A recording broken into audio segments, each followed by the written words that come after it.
There's a famous song, RESPECT. Find out what it means to me. What it means is the College Football Playoff Committee actually believes in the BYU Cougars. We're talking about it in a special edition of Locked On Cougars.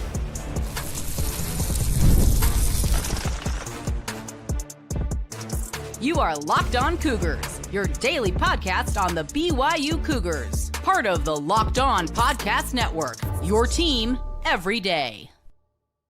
What's up, everybody? Welcome into Locked On Cougars, your daily podcast focused on the BYU Cougars. I'm Jake Hatch, executive producer of the KSL Sports Zone in Salt Lake City, Utah, and a 14-year credentialed media member at BYU. I am your resident expert and insider as your host here on this podcast. And as always, thank you for making Locked On Cougars your first listen of the day. Another reminder for you guys, make sure you subscribe, rate, and review the show wherever you get it. It's available wherever you get your podcasts and also available on YouTube, where we are streaming live at the moment. If you're watching this on YouTube, by the way, little thumbs up button right there. Go like it. Let's get that out of the way right out of the chute. But the good news is for the BYU Cougars is they've got some respect on a national level. The initial college football playoff rankings are out, and the BYU Cougars are number 7 in the country.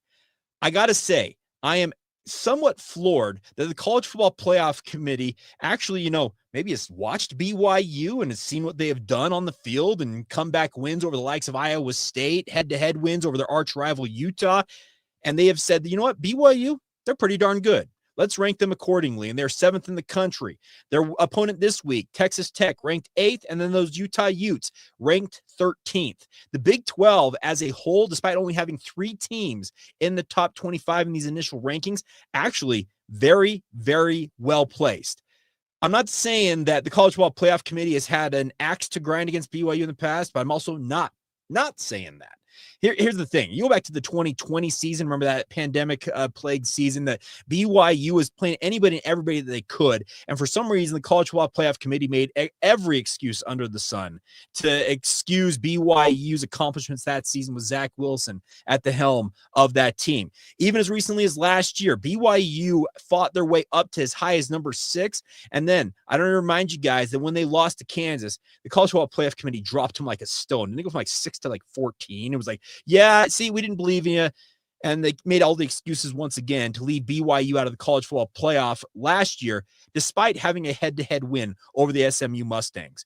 I bring up all that bad history to talk about the fact that it feels like this is a whole seed change for the College Football Playoff Committee. We've got people watching these games, and I appreciated what Mack Rhoades, it doesn't hurt, by the way, to have the Baylor AD, speaking of Mack Rhoades, as the committee chair. That helps out, I think, in some respects, to sit there and talk about BYU and talk about them very highly. He actually even slipped in the conference call, if you missed it, talking about Texas Tech. He said, hey, I think we did ESPN some favors by, ranking BYU 7th and Texas Tech 8th. You're welcome to ESPN. That was a little shot across the bow of the mothership they like to call ESPN about, hey, College game day, you're showing up to Lubbock, Texas, and we're going to get you a top 10 matchup. And it's going to be an absolutely classic game, it feels like. It's shaping up that way. And we'll get to some of my thoughts on LJ Martin's status here in just a moment. But I really was impressed that BYU got to where they got. I was expecting, I think I was talking with Sean Walker from KSL.com as we were finishing up a BYU media availability. He said, hey, where do you think BYU checks in at? And my initial gut reaction was they checked in at number 8, right where they're at in the AP poll and the coaches poll. And he said, no, I'm not believing that. And we kind of talked it out, hashed it out a little bit. And then we kind of settled on, I said, okay, maybe they finish at number 10. Well, you know what? The College Football Playoff Committee has more belief in BYU than I even had for them. So I appreciate the fact that BYU is number 7 in these rankings. And I really do think that it's a nice launching point for BYU to kick off an absolutely incredible month ahead. Starts this week with Texas Tech. Next week at home against TCU. Then you go to Cincinnati. That 3-game stretch will determine essentially your season. And then you finish it up against UCF on senior night in later this month. These 4 games will determine, in many respects, the chance BYU has of playing for a national title. They lose 1 game, they're playing in the Big 12 title game. They lose 2, and all heck or hell, depending on which side of the coin you come down on, could break loose because you don't want to deal with tiebreakers. So in some respects, it's all about just winning what you can win and win at all costs. And I know that sounds kind of negative to say win at all costs, but we saw what happened last season. BYU dropped 2 games, and seemingly the national media, the College Football Playoff Committee, had no interest whatsoever in considering BYU for an at-large berth, despite, like I mentioned, having that head-to-head win over SMU. So, yeah, it's essentially go 3-1 or 4-0, and life's good in Cougar Nation. You go in 2-2 down the stretch here, well, it's another season that's kind of the, what could have been. So that's kind of setting up here what this month ahead means for the BYU Cougars. But ranked number 7 in these initial rankings, so long as you keep winning, guess what? You're going to keep rising up in those polls. You may hit one of those glass ceilings that they call it, because we all know that the SEC and the Big Ten are running this sport. But it really is a major opportunity for BYU here to be where they're at. So let's get excited. Let's celebrate the fact that the College Football Playoff Committee has belief in BYU, has belief in the Big 12, by the way, as well, because as crazy as it is, Utah at number 13, they're kind of on the doorstep if they keep moving up in the national rankings, where they could find themselves, along with Texas Tech, knocking on the door of having 3 Big 12 teams in the playoff. I'm not saying that's going to happen. I have a hard time believing that we'll get more than 2 into the playoff field, but it's better than 1 that we got last year in Arizona State. So I really do think that it's a good place for the Big 12 as a whole to be in, despite only having the 3 ranked teams. All 3 of them more highly rated than almost the entirety of the ACC. And in some respects, it kind of feels like the ACC is last year's Big 12 and this year's Big 12 is last year's ACC, where they're getting the benefit of the doubt. So I absolutely think this is a great night. If you're a Cougar fan, it's a great night to be a Big 12 fan. And let's see, also, that's the other thing about this is you talk about this. A good point here by Bushy Bang. We need to win on Saturday. I think the boys are super ready for this big stage. I'm telling you, I went down to practice and the vibes are high because BYU comes off this bye week and it sounds like they've gotten relatively healthy. It sounds like JoJo Phillips has been practicing for quite some time. Aaron Roderick was very effusive in his thought that a guy like JoJo Phillips could come in and impact this offense. We talked to Parker Kingston, and Parker said, hey, if we have JoJo out there, they got 3 of us on the field. I want to watch them try and cover all 3 of us. They can't do it. So the vibes are high in Provo, and as they should be, because BYU's proven they can win any which way they need to. I look back at that Iowa State game because it's the most recent example for BYU. Think of how poorly that game started for BYU. And then all of a sudden, let's flip the switch. We're going to go on a 31-3 run and run away with this win. Absolutely remarkable stuff that BYU's doing. And a couple of you pointing out that you guys are YouTube TV subscribers and Disney sucks. And I've seen all in the chat here. You're right. Yeah, ESPN and Disney, I don't know. It's a power play that they're doing. According to Awful Announcing, they're losing more than $5 million a day every day that they're not on YouTube TV. One of their own, the man, the myth, the legend, Pat McAfee, who's actually on College Game Day, so they need to get this thing sorted out. He says, for sports fans' sake, I'm a YouTube TV subscriber, and I refuse to kowtow to what ESPN and Disney are trying to do here in terms of forcing us over to that new ESPN app, because I'm telling you, that's what this is all about. They own Fubo, they own Hulu TV, so you can jump over to that, but it feels like you're giving in to their corporate greed. That's just my 2 cents on that. So really, really do like where BYU stands. Now, the biggest impact in this game against Texas Tech is the guy they call LJ Martin. He's been an absolute freight train for BYU running the football this season. In fact, I have a hard time believing they're anywhere near where they're at without him in the lineup. The good news is he appears that he will be back for Texas Tech. The expectation is he will play.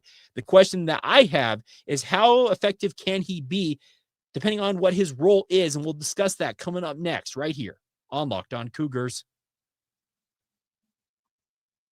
Today's show is brought to you by our friends over at Game Time. Now, if you want tickets to college football games, I'm telling you, the tickets this weekend for Texas Tech and BYU might be a little bit out of your price range, but our friends at Game Time have got the tickets for you guys. Whether it's sporting events, concerts, theater events, comedy, whatever you're into, Game Time has got the tickets for you. And the best part is their app is super simple and easy to navigate. You can see exactly what your seat view is inside the app. And my favorite feature of all of them, on the Game Time app, what you see is what you pay. There are no fees, no surprise add-ons when you're trying to check out and all of a sudden the price jumps at checkout. There's none of that with our friends over at Game Time. So take the guesswork out of buying your tickets and do it with our friends over at Game Time. Download the Game Time app today, create an account, redeem the promo code LOCKEDONCollege, and get $20 off your first purchase. You heard that right. Download the app, terms apply, create the account, use the promo code LOCKEDONCOLLEGE. That's Locked On College for $20 off. Swipe, tap, ticket, go, download Game Time today. Thank you once again for making Locked On Cougars your first listen of the day. Another reminder for you guys, make sure you hit that like button if you're watching this on YouTube. It's just a thumbs up. It's all you got to do. Or if you're watching this or listening to it after the fact, please like it, rate, review, subscribe to the show, share with your family and friends. And just another plug for you guys to join the Locked On Cougars Insider Group. Get the inside scoop on all things BYU that I've got for you guys every single day coming to your phone in the form of a text message. So appreciate all of you guys for being with us here. A lot of you going off in the chat. All right, so LJ Martin is expected to play this weekend, and I threw it up on social media. I also threw it out to our Locked On Cougars Insider Group. I posted the full Q&A session with Aaron Roderick, and in the interest of getting this show on air, I wasn't able to upload the video here. But what Aaron was saying about LJ Martin's status was he's not even 100% certain of what LJ is going to be able to do on Saturday. He is practicing. He is participating in drills. He's doing everything he can do out there on the practice field. But I think Aaron's right in saying that he's not 100% certain of what LJ's impact will be, frankly, until they kick it off down there in Lubbock.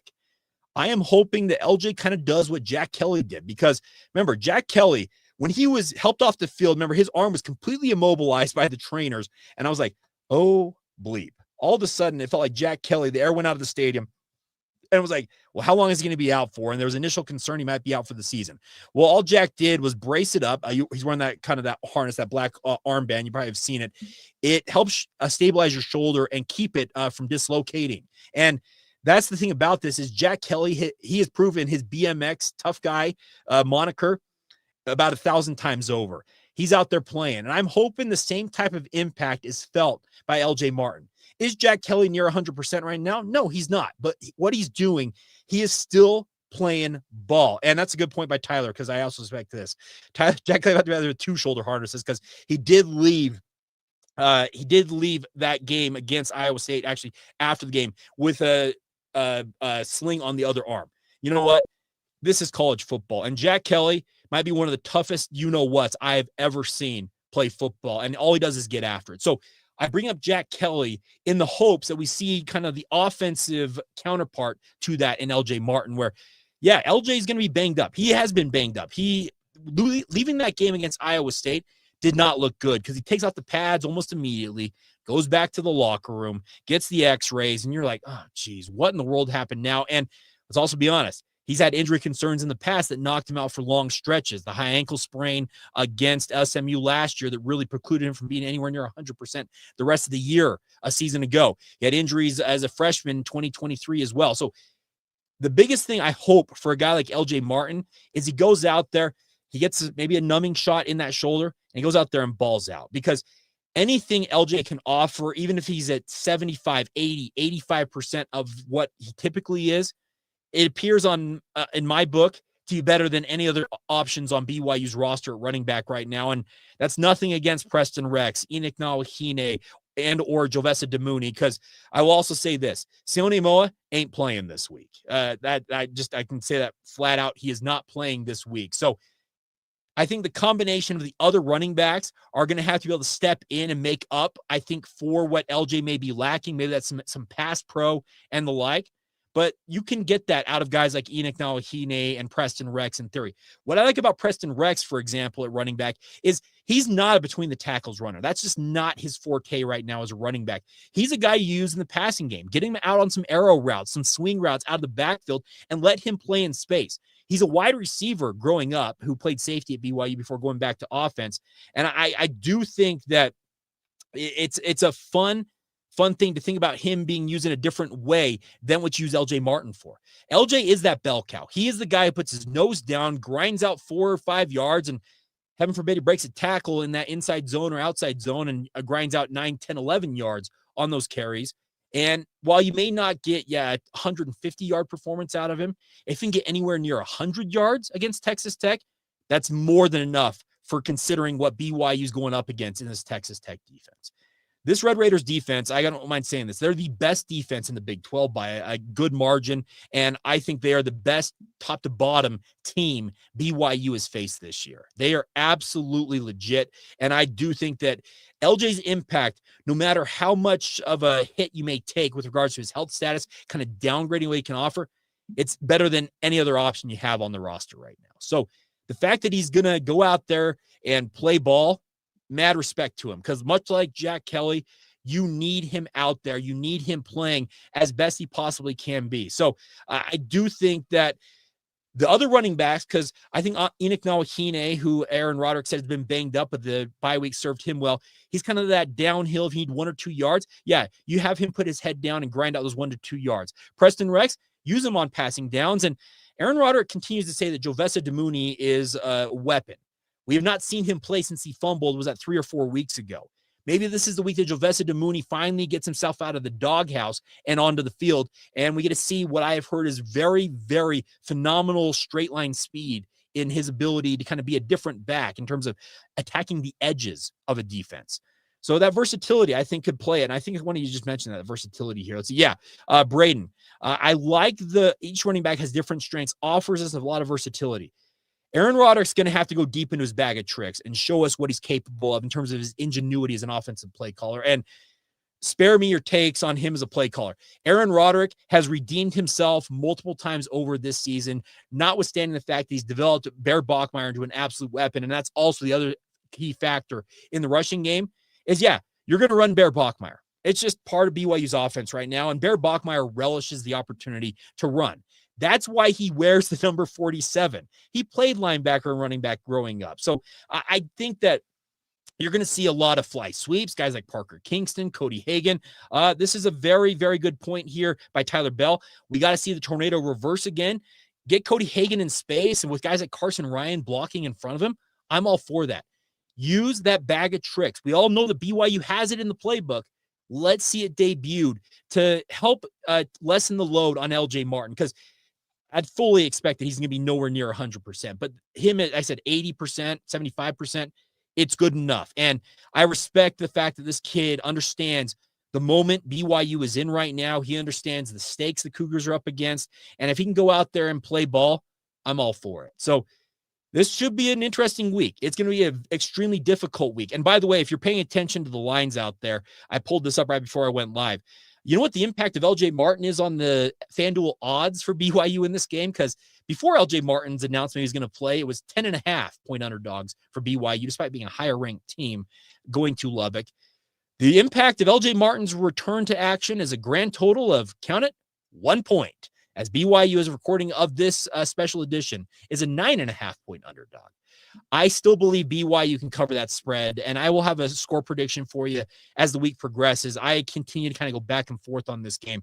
I'm dead serious that Texas Tech worries me to a level that I have not worried about BYU at any point this year, Utah included. And you guys know how worried I was about Utah. I said, just find a way to win. I said 24-23 and ended up being 24-21. So I do think that this is a big, big opportunity.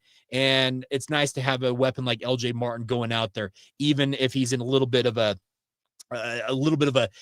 downgraded health status wise. So as always, I'm going to wrap that up here. I'm going to have a full edition coming out tomorrow with Drake Toll from Locked On Big 12. We did a crossover edition, talked a lot about the impact of this game, kind of how big it is for the nation to watch two top 10 teams tussle down there in Lubbock. And I also got to say, those of you who are going to Lubbock, I think are in for an absolute treat. I think that stadium is going to be absolutely electric. I know there's a dear friend of mine who actually bought his tickets like a month plus ago for like $60. And he and I were just joking earlier today. I'm like, you can flip those for a pretty penny. He's like, yeah, I might have to buy a trip to Maui with what I could get on those tickets on the secondary market. So I do think that is a big week for BYU. Offensive line's got to do their thing. Bear Bachmeier's got to do his thing.